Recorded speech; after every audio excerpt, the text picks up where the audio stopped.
Today we have this 2011 Jeep Wrangler Unlimited. Alright, it's throwing a code for a small evap leak.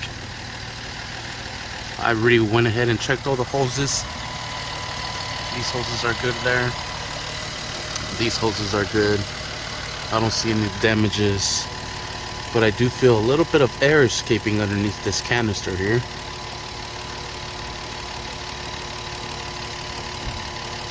I think it's leaking from underneath this cap.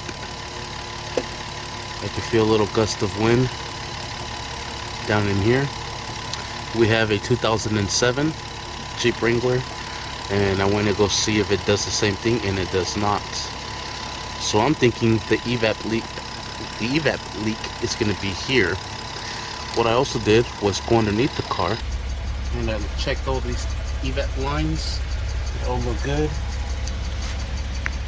I cleaned up the gas tank cap, took out the O-ring, cleaned that up, cleaned the surface, cleaned this surface out, cleaned it up with a wire brush, you can tell there. Close this up, press it down, and turn so it locks it into place correctly, makes a good seal. And came up here, have my soap and water there. So I'm spraying around, and I could feel a small draft down in here. So we're gonna replace this canister. And when I put my ear next to it, you can kind of hear a little bit of a hissing noise. So we're gonna take this off and replace it with a new one. Alright, I turned off the vehicle, and we'll disconnect this sensor from here. Make sure you pull that tab, release the pigtail, pull back. Then we could actually unclamp this from here by pulling up.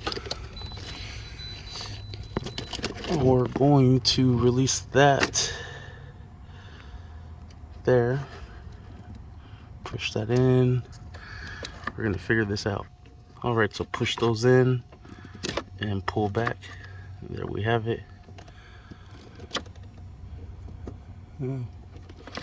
Also was getting in there too. Hopefully it's not the lines. We'll press this here and push up. Alright, and the whole canister is loose. And there we have it. We might have to replace these clips for the new one. Not too sure. Don't kind of look like they come out. But we'll find out when the replacement one gets here. For now, I'm just going to clean this up as much as possible, so that way we get a nice good seal, in case there's some gunk in there. So I'll clean those out.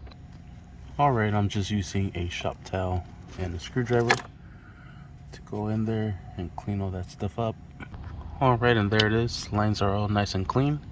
And I got the replacement part already.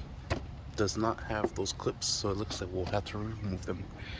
But that'll do it for now. This video is just how to remove it. Make sure you stay tuned for the next video of how to install the replacement one. Thank you for watching. Please like and subscribe.